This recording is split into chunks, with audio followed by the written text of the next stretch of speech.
It's time to hit rewind. We're visiting the A-Line with apartment therapy founder Maxwell Ryan to answer a fascinating question. How do neighbors with the exact same floor plan live totally different lives? We're visiting 4 buildings to see identical footprints stacked right on top of each other. Hi, I'm Maxwell with another episode of the A-Line. Today I'm in sunny, historic West Village, New York City, in a 5-story building that's been renovated from top to bottom just months ago. I'm going to be visiting 2 apartments that are nearly identical, that are brand new, and yet the people have decided to live in them in completely different ways. Let's go take a look. Both homes are different in style and use of space. On the 5th floor, Kate's is a singular creation, a red and white sun-filled area that feels expansive, so that she can entertain, but she can also spend many hours working from home. On the 2nd floor, Brett and Betsy are a design couple. They have a completely different focus. They want their space to be efficient and hardworking, so you're going to see many rooms inside of each room. Hi, my name's Brett. Hi, my name's Betsy. Brett and I have been together for 8 years. We rent, and it's maybe 475, 500 square feet, somewhere in there. We really I think, enjoy the challenge of living in a small space and figuring out how to make that work. Hi, my name is Kate. I live on the top floor. I moved to New York 2 years ago from Texas. I would not have normally considered a spot this small, but the light and the city views really did take it for me. In this episode, you're going to see 2 totally different approaches to 3 things. 1, what to do about a main room that wants to do so many things. 2, how to inject style into your bedroom. And 3, creative storage solutions for very tiny spaces. Welcome to our home. Let us take you on a tour. This is our dining room. This is our living room. This is our kitchen. And our office. Ta-da! So we broke the living room and dining room spaces up by using kind of a large arcing lamp. And we try and elongate it and center it so that it kind of divides these 2 rooms visually. A lot of people would choose to have this all kind of one huge room, but for us, having a table that then could be used for dining, could be used as extra counter space. As you can see, we don't have a lot of that. And then lastly, also being able to have a spot that was specifically for us to work at, just so that that part of life kind of stayed in its own area. Small space. I knew the essence of what I wanted out of the space, so was one cohesive area. Frankly, it's so small, there's nowhere to hide. By turning the couch, I would be closing off the space. I felt like that would be less inviting for people walking into the apartment. Brett and Betsy managed to pack 4 rooms into 1 because they chose 4 discrete spaces and arranged their furniture perfectly. Also, they have excellent lighting through the room, and they've kept their walls empty. Kate wanted openness and airiness, and she got it. Her room has much more circulation because she doesn't try and divide it up into separate rooms. In fact, it's all one room. Hey everyone, welcome to our bedroom. One of the first things we did was paint this wall blue, just kind of a subtle, deep, rich tone to kind of draw your eye up. We really like nautical things. We both grew up spending a lot of time on the ocean. Our families really represent stuff that we actually love. To conserve space even more, I did away with a headboard. I decided that I would go with a very low profile bed. I teach math, so of course I thought about geometric shapes. Naturally. This one wraps around the wall. The idea is to take the eye around instead of stopping in that back corner. Bedrooms are the place for personal style. Both of these bedrooms are the same size, but they go in totally different directions. One has a really dark accent wall that makes the room come in, but seems cozy and warm, like a nighttime retreat. The other uses shiny paint and open white walls to make it feel bigger than it is. She must be a morning person. Next, let's see how both apartments have tackled every New Yorker's problem: storage. When I moved into the space, I realized that I needed storage immediately. I had one tiny closet, half of which is taken up with a washer dryer. There's nowhere to put the stuff that you don't want to look at every day that you actually have to have. So I built 2 8-foot by 8-foot wardrobes. Each one is about 2 feet deep. I'm pleased with the result. I like the fact that I can actually see all of my shoes. They're not in any, dark corners or in boxes. In our last space had a huge 6-drawer dresser, and we knew right away that we'd have no space for it, which Gave me some anxiety, and Brett said, don't worry, I'll find a way to make it work. We put storage on the wall. These are actual sock and underwear drawers for us. I collect bow ties, and Betsy seems to collect jewelry. So we found a way to put those out on display. They're design pieces that we love and things that represent us. Solving storage solutions is no one's idea of a good time. That's why I love both of these homes. They've found some really innovative, unique, personal ways to solve their storage problems that you can use and that make it seem like fun.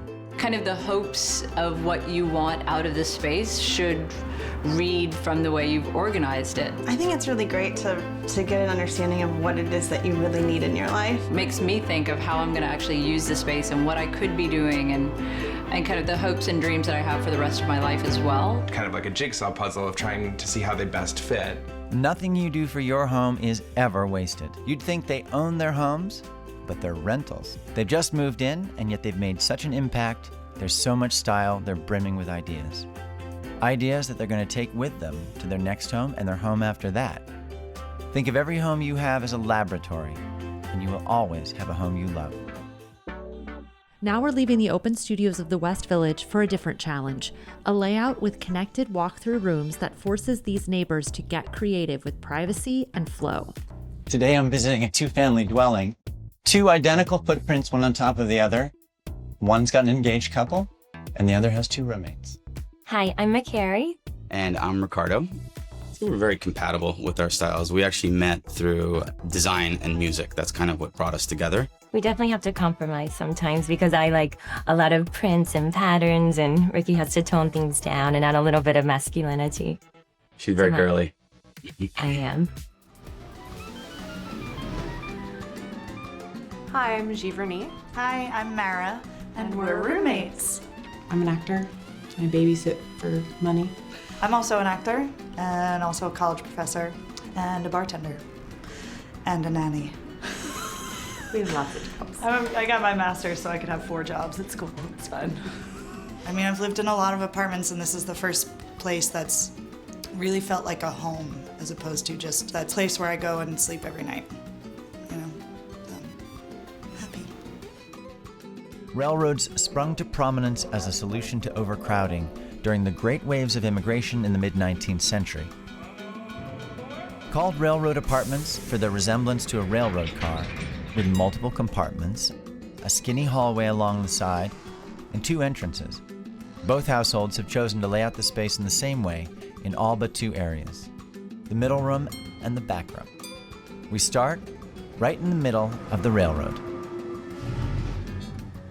And so this is our middle room, which currently is being occupied by the drum set. A very important thing she doesn't even know that was a decisive factor in us getting engaged was I was really thinking about how to use the middle room, and she had the brilliant idea of putting the drums in the middle room. And she said it, and I was like, this is awesome. This is great. I'm the one. This is a good sign. I think eventually this is going to become more of a playroom for her to add some design I want a elements. chaise lounge. She wants a chaise lounge. A place for reading. You know, when we entertain, that this can be another room for entertaining our guests and more seating. Yeah, it's an extension of the living room to some Exactly. extent. So this is my bedroom. A little bit on the small side, but it's workable. I love it. I do have a lot of closet. A lot of closets. Every girl wants big closets. That was kind of the main selling point for me on moving here. Other than living with Giverny. But the closet was like, done. Sign. And I think that kind of makes this room more workable. It makes it a lot more workable. as a lot second more bedroom workable. is the fact that you can have a closet. An enormous one. For New York City, Yeah. enormous closet. How to use this awkward middle room. On the second floor, Mara and Giverny need the extra bedroom. On the first floor, Ricardo and McCary have opened up their middle room and are using it to meld their styles. Next, we travel through the bedroom to the back room. And then back through here is my closet. I added this, got a dresser, and a separate door, which is To the hallway. key for living in a railroad. So if Mara's asleep, she can close both her doors and I can still get around easily. The back room initially was a music studio that I had with all my music equipment, drums, keyboards, guitars. but right now I have it more as an office space. She's been wanting to make it a walk-in closet, which is something we're gonna have to negotiate in the years to come. The end room is a unique feature of a railroad. On the top floor, the extra entrance comes in handy so Giverny can enter and exit without disturbing her roommate. Below, it allows Ricardo a neat and tidy office. It's just this type of private space that allows these colorful characters to live side by side without feeling pinched.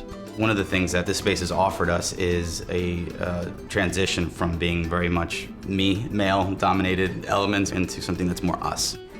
Almost every object has some sort of history to it. And a story. A story, yeah. Every once in a while I can hear her boyfriend snore, but that's kind of it. That's really the only thing. We're good about communication. Yeah. We have fun. Yeah. We don't have very much money, so no. So no, we don't spend too much money. Like, instead of frames, we use tape. She will find a way to use it and make it look awesome. The railroad apartment has a rich history. It allows those with minimal resources who are willing to live in close quarters to start a life in the city. As you look at these two couples and think about what they've done with their homes, what would you do? Theirs is a bit more Grown up. Yeah, grown up. They're grown ups. Where ours is a little bit more whimsical. We come from opposite ends of the spectrum, but we complement each other very well. She's peanut butter, I'm jelly. Heading uptown to the Upper East Side, we have two approaches to the same studio. It's a masterclass in dividing one big room into distinct zones. Today, we're on New York's Upper East Side, one of the most affluent neighborhoods in the city, and just a stone's throw from the Metropolitan Museum. This building was once a grand one. It housed only 20 luxurious apartments, but over time they've been divided up into 100 apartments, each one of which is rent stabilized, allowing the tenants to maintain affordable rents over time. Hi, my name's DJ. This is my Upper East Side apartment. I've been here 19 years. Lived here with a lot of different kinds of people over the years, and I now live here by myself, and it's my home. These two households are as different as they come, and yet one lives just 2 floors above the other in exactly the same floor plan. Hi, I'm Christin. And I'm AJ. We lived here for a year and a half. We both have day jobs, but she works at home a lot. Well, the last apartment we lived in was half the size, so. Maybe less than. Maybe less than half. Less than half. We disagreed initially about everything, because there's 2 rooms and you don't know really, once you make one choice, that affects every other choice that you're gonna make. These 2 homes, one just 2 floors above the other, are perfect examples of a masculine and feminine approach to space. They each have a tiny room right off the front door, a large room with no dividing walls, and a kitchen the size of a closet. Renters on minimal budgets, they've both tackled the challenge of the same odd floor plan and come up with very different results. First challenge, what to do with the tiny entryway. I've made that entry room for me, my bedroom, and my calm down room. It's a sort of a funny room. It is. It's like this grand entryway, but it's also your bedroom. Set these pillows over here. Just pull it down. Just nice and easy. And so this is sort of a shelf that becomes the foot. This is pretty simple. So I wanted to create sort of a kind of spiritual, I close the curtains, we can basically curtain the whole room. I have a meditation practice and I do yoga, and it's a little bit more of a heart center of my apartment. Upstairs, DJ uses his entryway as the calm and restful center of his home.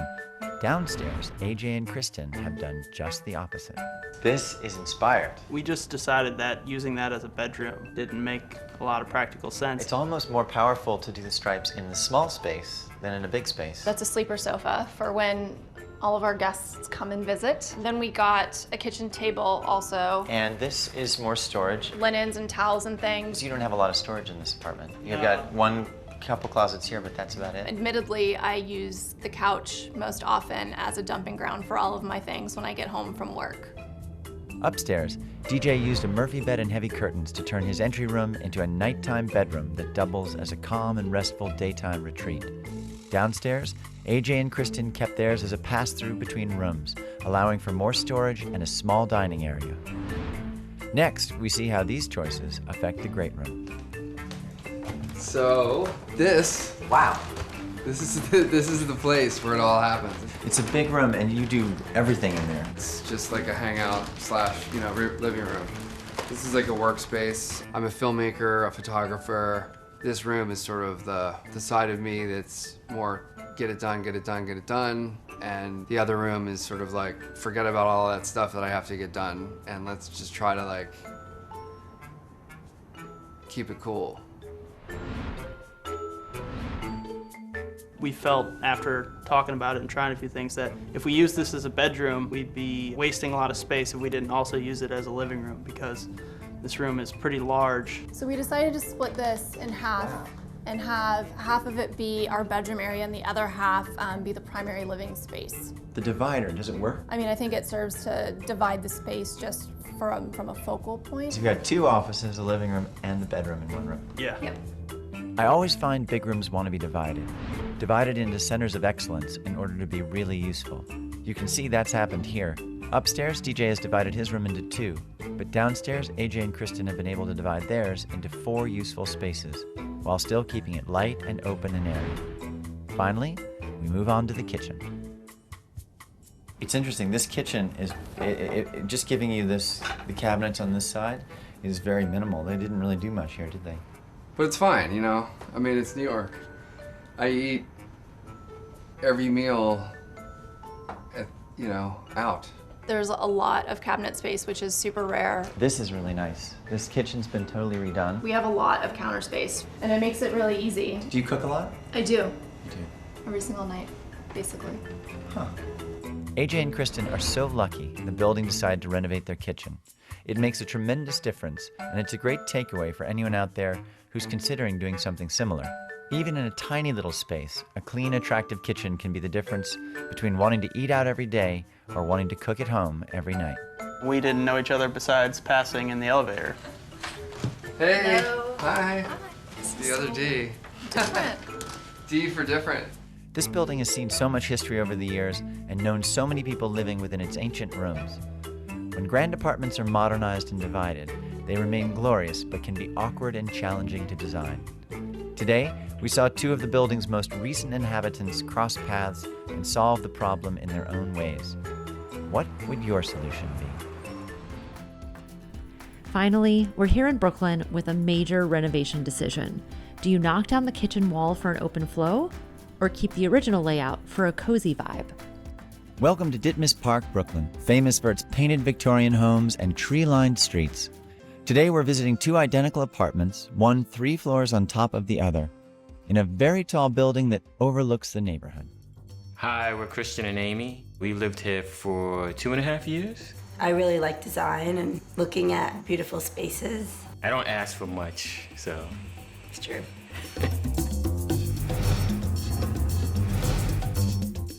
Hi, I'm Caitlyn. And I'm Matt. We've been here for about 3.5 years. With our cat Yoda. Yes.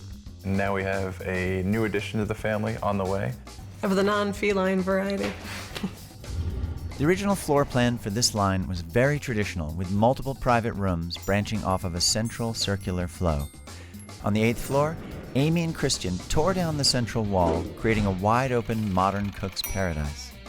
On the 11th floor, Caitlyn and Matt have left theirs alone because they enjoy the old-fashioned intimacy of the original plan. The apartments are still the same size, but now look and feel very different from one another. Join us as we see how these 2 homes now differ in 3 areas: the kitchen, the living room, and the little room. We start with the most dramatic change, on the 8th floor in Amy and Christian's kitchen. This is sort of a scary project. It's the sort of thing people are afraid to do, to take out a wall and redo their kitchen. Were you scared? No, not at all. I was pretty excited about it. She cooks a lot, so she was like figuring out how she wanted to interact with people and where everything needed to be. I really wanted a space that could be my own and I could bake in and cook in and entertain, and just spending so much time in the kitchen, you could really feel like you're a part of everything that's going on instead of feeling completely closed off from it. On the 11th floor, Caitlyn and Matt's kitchen remains walled off to the living room, but enjoys a small pass-through to what they call the little room. That's what we wanted. We wanted light coming from that direction. Well, definitely our favorite feature of the apartment is the fact that we've got the pass-through window between the kitchen and the little room. It makes it really easy for people to be in there helping you in the kitchen or talking to you in the kitchen while you're cooking. Yeah. So like we've got this really nice flow. True. You and, have like, a nice flow. Yeah, people can be coming in multiple directions. What's interesting about these kitchens is that they've both broken through one wall, creating what I call a fourth dimension, your connection to your guests. Let's see how both strategies have affected their living rooms.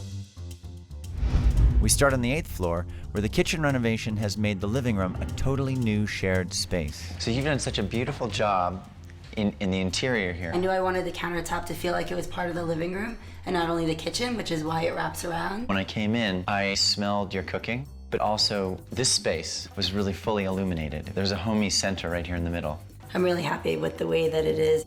I feel like it also gives more expansiveness to the apartment. On the 11th floor, Caitlyn and Matt have a more traditional living room. Downstairs, they have their television on the other wall, and you put it on this wall. Well, downstairs they knocked down this wall, so they had the cut through to the kitchen. We hadn't made the decision that that would make sense for us because losing that wall in the living room really does cut out some of your living room space. Amy and Christin are a kitchen family. Their living room is now joined to Amy's love of cooking. As a result, the kitchen is the heart of their home. On the 11th floor, Caitlyn and Matt like the separation. The big living room, the small spaces, the nestled corners. They're a living room family. The living room is the heart of their home. Finally, we take a look at the little room, a space that is now used completely differently in each home. What do you do in this room? So this room, its primary use is as a den. Spend a lot of our time, especially in the morning, hanging out in here. It's cozy, it's a great place to have a cup of coffee in the morning, curl up with a book. It feels like our older apartments. Like, it's smaller, it's a little bit tighter, the kitchen's right there. On the 8th floor, the little room remains walled off from the kitchen, making it a completely private space from the rest of the apartment. This is Christian's room. So I work here, and I watch my soccer games here, so Amy doesn't have to watch soccer. And so everything's you, not Amy. Needed just a little bit for my own space. Amy doesn't have a room of her own. Unless you consider the rest of the apartment. The rest of the house. The little room plays a very different role in each apartment. On the 11th floor, because of the pass-through that opens it up to the kitchen, it's really become a small extension of the cooking space and one of a series of intimate spaces within the circular flow of the home. On the 8th floor, it's become a private room for Christin, something that has become necessary because so much of the apartment is now shared public space. It's really open and it feels very spacious. We love that the apartment is like a circular flow, so people can really easily go from one room to another. The personality of a home is defined not just by its inhabitants, but by its walls. What's the center of your home? Are you a kitchen family? A living room family? Do you prefer large shared spaces or smaller private ones? With the right walls, your shelter can become not just a place to keep you warm, but a guide for you to live the way you intend, with one another and with your guests. As Maxwell puts it, think of every home you have as a laboratory, and you will always have a home you love.